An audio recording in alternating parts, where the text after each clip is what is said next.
अस्सलाम वालेकुम। कल हमने पैराग्राफ नंबर 3 एंड 4 किया था। आज हम 5 एंड 6 करेंगे, लेकिन आई एम रियली अपसेट कि आप लोगों की तरफ से फीडबैक बहुत कम है। मैंने कहा था कि ये जो पैराग्राफ नंबर 4 है इसके ग्रामेटिकल पॉइंट्स मुझे बताने हैं, ट्रांसलेशन लिख के सेंड करनी है, बट बहुत कम बच्चों ने सेंड की है। सो अगर यही कंडीशन रही तो मैं फिर मैनेजमेंट को कंप्लेन करूँगी आपकी। I went to the senior nurse. मैं अच्छा पहले थोड़ा सा फीडबैक दे दूँ कल वाले पैराग्राफ का। जैसे कि आप ऊपर देख रहे हैं कि जब इससे पहले ये होता है कि जो रहीला है यानी कि नर्स है वो एक केस स्टडी है हीरा की, जो कि न्यूरोलॉजिकल वार्ड में है। उसके ब्रेन में, स्पाइनल कार्ड में बहुत ज़्यादा चोटें आई हुई हैं, यानी कि न्यूरल डैमेज हुआ है उसको ना। तो रहीला उसके साथ काम कर रही है फुल सिंसेरिटी के साथ, ऑनेस्टी के साथ। लेकिन जो डॉक्टर्स हैं, सीनियर डॉक्टर्स हैं, नर्सिस हैं, वो इस चीज़ को बड़ा आयरनिकल वे में देख रहे हैं, तंजिया अंदाज से लेते हैं ना इसको। लाइक दैट कल के लेक्चर में हमने देखा कि वो जब उसके बाजुओं पे वर्जिश कर रही होती है, एक्सरसाइज करा रही होती है उसके बाजुओं को, तो एक नर्स आती है और वो बड़ी एक तंजिया स्माइल पेश करती है उसको, यानी कि बड़े तंजिया वे से उसको पूछती है कि मतलब ये तुम क्या कर रही हो, एक ऐसी काम की कोशिश कर रही हो जिसमें बिल्कुल भी कामयाबी की उम्मीद नहीं है। मीनवाइल वहाँ पे एक डॉक्टर आता है, सीनियर डॉक्टर, तो वो भी यही कहता है कि मतलब अगर आप एक मरीज़ा को ही इतना टाइम देंगे तो बाकी मरीज़ कहाँ पे जाएंगे। और लेकिन इन सब के बावजूद जो रहीला है, नर्स है, वो पेशेंट के लिए काम करना चाहती है। उसके अंदर उसके जो ज़मीर की आवाज़ होती है वो कहता है कि तुम इस के लिए काम करो। सो देखते हैं नेक्स्ट उसने क्या किया, क्या करती है वो।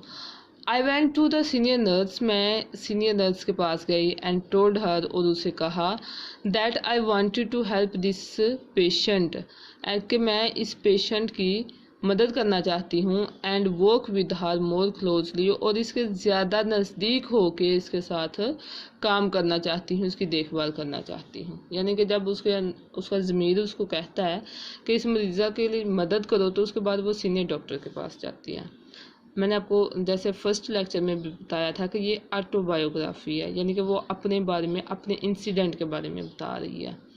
तो जो हम खुद, यानी कि अपनी लाइफ के बारे में अगर मैं खुद बुक लिखूँगी, आर्टिकल लिखूँगी, तो दैट विल बी ऑटोबायोग्राफी। अगर मेरे बारे में मेरा कोई कुलीग, मेरी फैमिली या फ्रेंड या कोई और लिखेगा, कोई और रिलेटिव या कोई मतलब कोई भी थर्ड सेकंड पर्सन लिखेगा मेरे बारे में, तो that will be biography.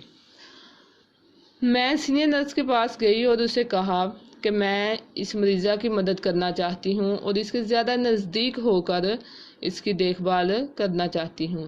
The senior nurse looked at me with utter surprise and remarked that she had orders from the doctor in charge to shift her to the general ward. The senior nurse looked at me. Senior nurse ने मेरी तरफ देखा with utter surprise, इंतहाई हैरत से। Like that जब हम कोई काम कर रहे होते हैं ना, तो मतलब समटाइम ऐसे होता है कि कोई और आके हमें ऐसे देखता है जैसे मतलब हमारा जो दिमाग है वो कहीं वो पागल हो गया हुआ है, यानी कि उसको ऐसे लगता है जैसे हम जो है ना दिमागी साइकी है, साइको केस है हम, यानी कि वो हमारा जो काम होता है एक्चुअली उस वक्त उसकी एक्सपेक्टेशंस के टोटली अपोजिट होता है। तो यहाँ पे भी यही हुआ कि the nurse looked at me with utter surprise. Nurse ने मेरी तरफ इंतहाई हैरत से देखा एंड रिमार्क्ड, और तबसरा किया या बोली दैट शी हैड ऑर्डर्स, के उसको अहकामात हैं from the doctor incharge doctor की तरफ से, to shift her to the general ward, के वो इसे अमूमी मरीज़ों के वार्ड में दाखिल कर दें। अमूमी मरीज़ों के यानी कि जिसमें वो मतलब एक जनरल सा वार्ड होता है बहुत बड़ा, उसमें हर तरह के लोग होते हैं। पहले वो आईसीयू में थी ना, इंटेंसिव केयर यूनिट में, तो फिर उसको जनरल वार्ड में दाखिल करने का कहते हैं। अब इसकी लाइन टू लाइन ट्रांसलेशन देखते हैं। नर्स ने मेरी तरफ इंतहाई हैरत से देखा और बोली कि उसे इंचार्ज डॉक्टर की तरफ से अहकामात हैं कि वो इसे यानी कि रहीला को, कि वो इसे अमूमी मरीज़ों के वार्ड में दाखिल कर दें, आम मरीज़ों के वार्ड में दाखिल कर दें। The doctors thought that he was a hopeless case and the bed must be spared for other patients. डॉक्टरों का ख्याल है, वो आगे से जो है ना फर्दर डिस्क्राइब कर रही है जो सीनियर नर्स है। डॉक्टरों का ख्याल है, डॉक्टर्स थॉट, डॉक्टरों का ख्याल है। इंग्लिश और उर्दू एक्सप्रेशन में बहुत ज़्यादा डिफरेंस होता है। समटाइम ऐसे होता है कि ट्रांसलेशन करते हुए वो हमें प्रेजेंट का टेंस लग रहा होता है लेकिन एक्चुअली वो पास्ट का होता है। जैसे यहाँ पे हम डॉक्टर्स थॉट की जब ट्रांसलेशन करेंगे तो ये नहीं कहेंगे कि डॉक्टर सोचते थे या डॉक्टरों का ख्याल था। यहाँ पे हम ये कह सकते हैं मोस्ट सूटेबल ये है कि डॉक्टरों का ख्याल है, लेकिन यहाँ पे मतलब वो ही ना कि फिर आप लोग कंफ्यूज हो जाओगे। आप था कर डॉक्टरों का ख्याल था कि ये एक मायूसकिन, कि वो एक शी मतलब हीरा, कि वो एक मायूसकिन केस है या मायूसकिन मरीज़ा है और बिस्तर को दूसरे मरीजों के लिए खाली करवा लेना चाहिए। अब ये देखें, जो मैं उर्दू और इंग्लिश एक्सप्रेशन की बात कर रही थी, डॉक्टरों का ख्याल था कि वो एक मायूसकिन मरीज़ा है। अब यहाँ पे है आया है, अगर तो एक आम पर्सन जो है ना इसको ट्रांसलेशन करेगा इंग्लिश में तो ये यहाँ पे वो इस लगा देगा, लेकिन इस नहीं है, यहाँ पे वाज आएगा। इनके उर्दू और इंग्लिश एक्सप्रेशन में चेंज होता है, तो इसलिए ट्रांसलेशन करते हुए ज़रा ध्यान रखा करें। बेशक आप इंग्लिश में ट्रांसलेशन करा दें, उर्दू में ट्रांसलेशन करा दें। डॉक्टरों का ख्याल था कि वो एक मायूसकिन मरीज़ा है और बिस्तर को दूसरे मरीजों के लिए खाली करवा लेना चाहिए। मस्ट बी स्पेयर्ड यानी कि हर हालत में खाली करवा लेना चाहिए। I was shocked to hear this ये सुनकर, मुझे ये सुनकर सदमा हुआ। The patient's family also requested me to help them fight the case.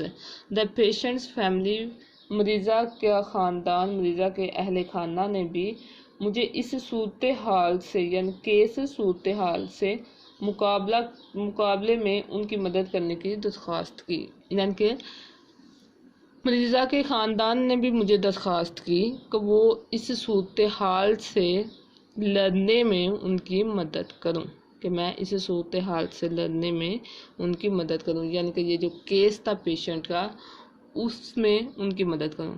Something needed to be done, कुछ करने की ज़रूरत है। समथिंग, कुछ, नीडेड टू बी डन, करने की ज़रूरत थी। I couldn't leave my patient fighting a lost.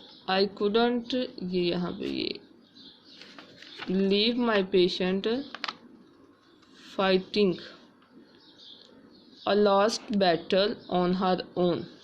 I couldn't leave my patient fighting a lost यानी कि हारी हुई, बैटल जंग, ऑन हर ओन खुद से। मैं अपनी मरीज़ा को अपने तौर पर यानी कि खुद से, यानी कि मरीज़ा खुद ही मैं अपनी मरीज़ा को अपने तौर पर एक हारी हुई जंग लड़ने के लिए नहीं छोड़ सकती थी। कुडंट लीव, नहीं छोड़ सकती थी। I made up my mind to risk my career and help the patient. I made up my mind, मैंने फैसला किया। मेकअप माइंड का मतलब होता है फैसला करना यानी कि जहन बनाना। मैंने फैसला किया टू रिस्क माई कैरियर, अपने पेशे को ख़तरे में डालने का, एंड हेल्प द पेशेंट, और मरीज़ा की मदद करने का।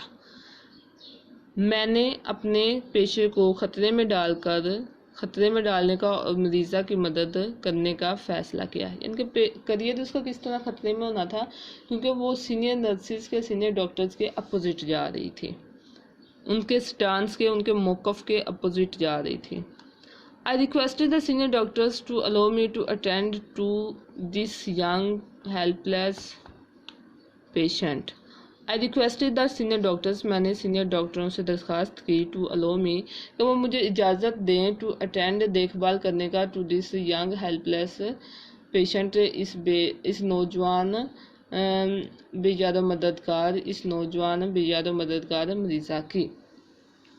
मैंने डॉक्टरों से दरख्वास्त की, मैंने सीनियर डॉक्टर से, मैंने सीनियर डॉक्टर से दरख्वास्त की कि वो मुझे इस नौजवान लाचार मरीज़ा की देखभाल करने की इजाज़त दे दें।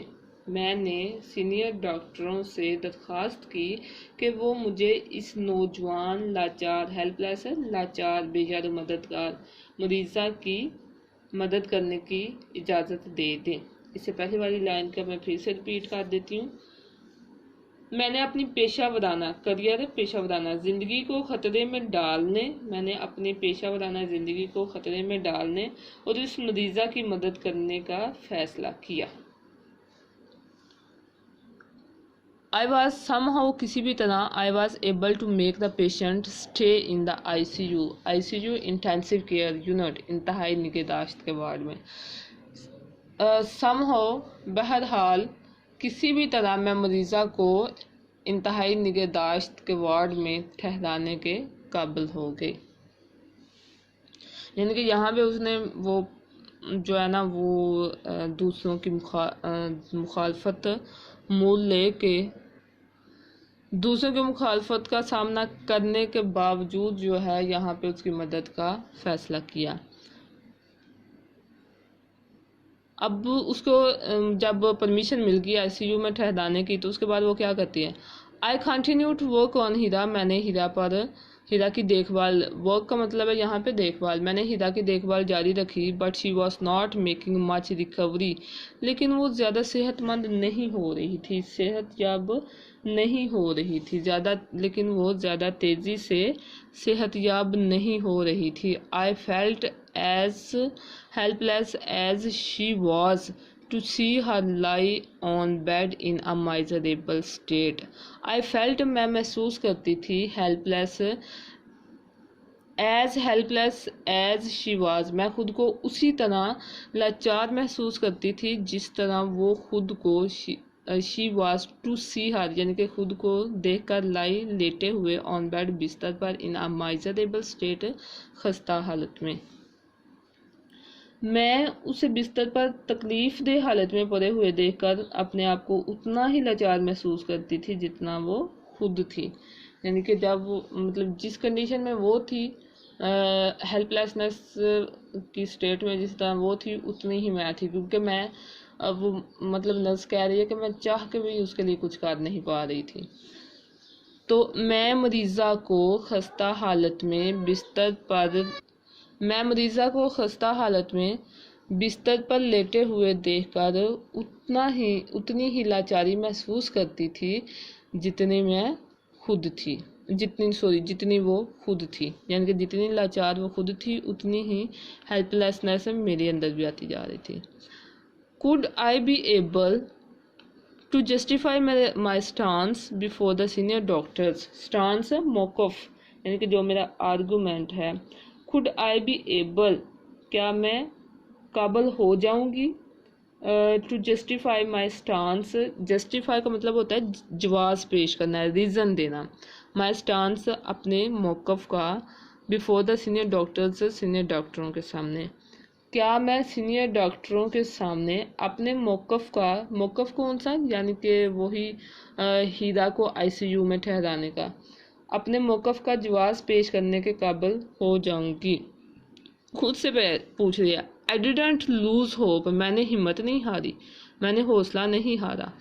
आई continue to work with patient and kept doing exercises with her. I continue to work with patient, मैंने मरीज़ा पर काम, विद पेशेंस सब्र के साथ, मैंने सब्र के साथ काम जारी रखा। एंड केप्ट डूइंग एक्सरसाइजेज, और वर्जिशें आजमाती रहीं, विद हर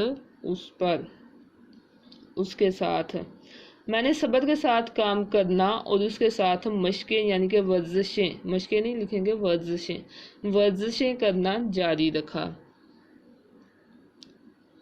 ग्रेजुअली आस्ता आस्ता I could see her making a slight recovery, slight मामूली सी यानी कि बहुत कम, रिकवरी सेहतयाबी, बतदरीज यानी कि आस्ता आस्ता मैं देख रही थी कि वो थोड़ी सेहतयाब हो रही थी, स्लाइट रिकवरी हो रही थी, थोड़ी सेहतयाब हो रही थी।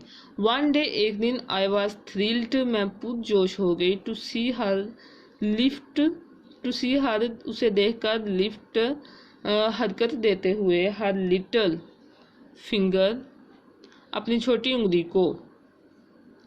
एक दिन मैं उसे अपनी छोटी उंगली उठाते देखकर या हरकत देते देखकर बहुत ज़्यादा पुरजोश हो गई थी। एक दिन मैं उसे अपनी छोटी उंगली को उठाते देखकर पुरजोश हो गई थी। ऑल वॉज नॉट लॉस्ट, सब कुछ ज़ाया नहीं हुआ था।